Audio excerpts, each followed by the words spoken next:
for the plaintiffs. The circumstances don't fit this case. Ms. Baggett, of course, as I said, was 60 years old, but additionally, she didn't take an appetite suppressant. And as I said, the dosage of PPA, or the content of PPA in a dosage, is higher in an appetite suppressant. Then what it says, there was a suggestion of an association, which certainly is not causation, in women with any first use of phenylpropanolamine. Well, it's also undisputed, because Dr. Feldman has testified, Ms. Baggett was not a first user as defined in the Yale study. So she's not taking an appetite suppressant, got the wrong product. She's not a first user, you've got the wrong circumstances. And I want to show the court the conclusion as set forth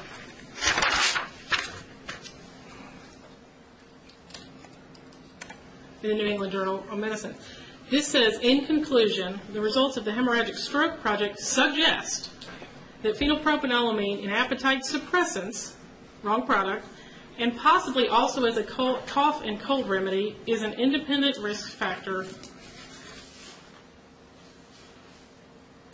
for hemorrhagic stroke in women. So what you find these authors saying is that there's a suggestion that phenylpropanolamine in an appetite suppressant, which is the incorrect product, is an independent risk factor and possibly in cough and cold.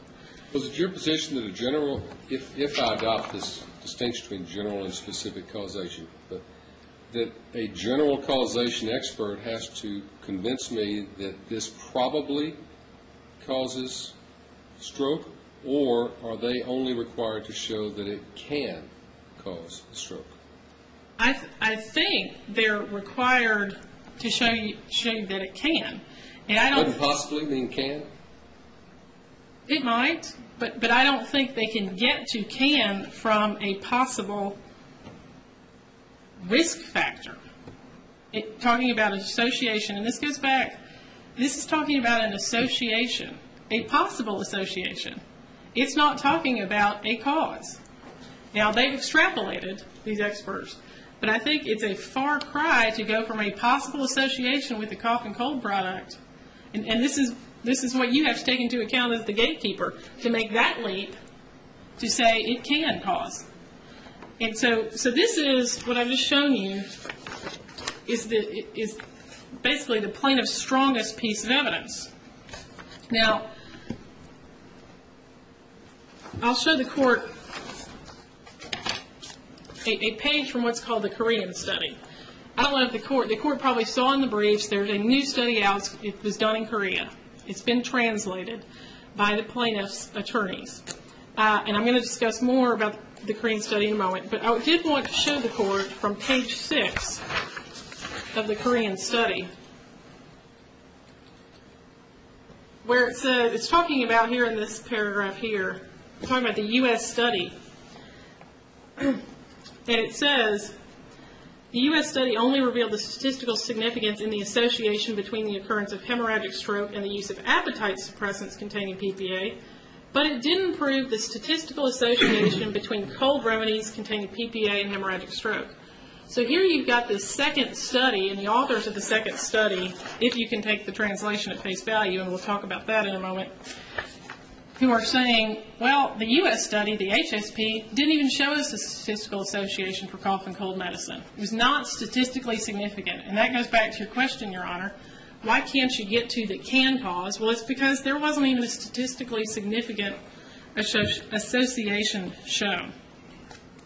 Additionally, Your Honor, when you separate out what's called subarachnoid hemorrhage and intracerebral hemorrhage, and we'll call these SAH and ICH, if you separate the HSP results into those two groups, there is not statistically significant association that PPA causes ICH, which is the injury that Ms. Baggett suffered. Now, Dr. Feldman has acknowledged this. He put in a supplemental affidavit in the MDL, and he acknowledged this. And what he says about it in that is that basically that the study as designed wasn't supposed to split them out, and therefore we shouldn't look at the results when you do split them out. And then what he says is that there is a trend that this is the supplemental affidavit of Dr. Feldman.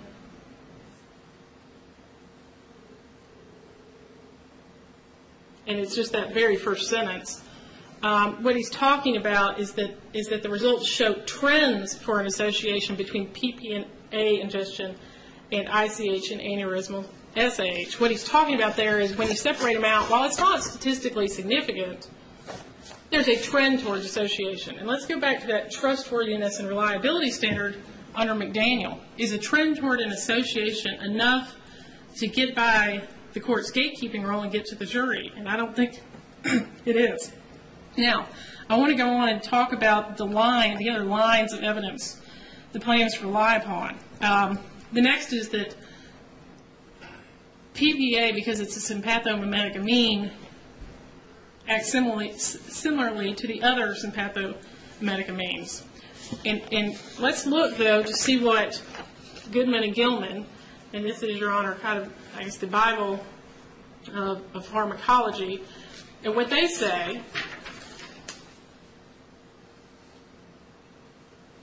is that relatively minor modifications in a drug molecule may result in major changes in pharmacological properties. In other words, I'll put that back up there, Your Honor. In other words, you should not be able to extrapolate from a different drug simply because they're in the same class of drugs. And, Your Honor, we cited to a case in our brief. It is a federal case. It's a reported decision out of the Eastern District. It's called Downs versus Perstorp Components. It's a very comprehensive decision on exclusion of an expert. And, of course, it is under the Daubert standard. So it's a different standard, but I think it's persuasive. And what I want to show the court is language where this very same argument was disallowed. And this is under, number one, improper extrapolation. This is the federal court talking about an example of improper extrapolation is an expert use of a structure analysis where there's no demonstrated connection between a certain chemical substance and a certain injury, but there is a demonstrated connection between a similar chemical substance and that injury. And what the federal court under Daubert, of course, which is a looser standard, says, this reasoning is not consistent with the scientific method because even minor changes in the molecular structure can alter a substance's effect. So, Your Honor, I would submit that comparing PPA to other sympathomimetic amines, once again, does not meet that McDaniel standard of reliability and trustworthiness.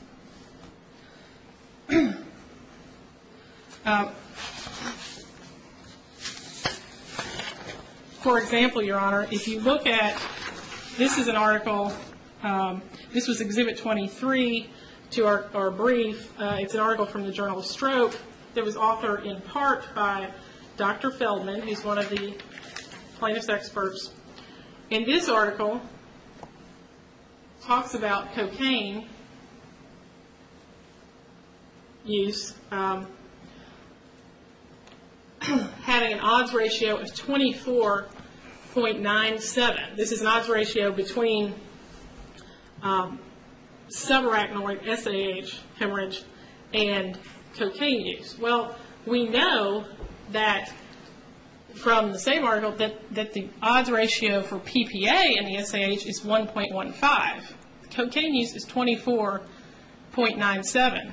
Obviously, in the epidemiological study that the plaintiffs rely on, PPA did not act in the same way as cocaine. So, Your Honor, the plaintiff should not be able to extrapolate in this manner. The third line of evidence are animal studies. And really what the plaintiff's experts say about these animal studies is that they generate a hypothesis that PPA causes stroke in humans. And what I would tell the court is there's a case in Tennessee, the Good versus Tamco Asphalt Products case. We cited that in the brief. It's a Supreme Court case from 1989 that found animal studies totally untrustworthy. And here, in this instance where you have a human epidemiological study, the HSP or Yale study, that shows contrary results, for example, the association between PPA and hemorrhagic stroke in men is a completely contrary result, then you should look at the human study. You should not rely on these animal studies that really, the only purpose they served anyway was to prompt human epidemiological studies. Now, the fourth line of evidence are human clinical studies on blood pressure and individual variability to PPA. But what you must consider here, Your Honor, and we've outlined this in the briefs, is that the amount or dosage taken in many of those studies cited by the plaintiffs was much higher than the 25 milligram dose that Ms. Baggett took. And Exhibit 1 to the defendant's reply is a memo from the FDA. Basically, a man, and I'm not sure how you pronounce his name, but I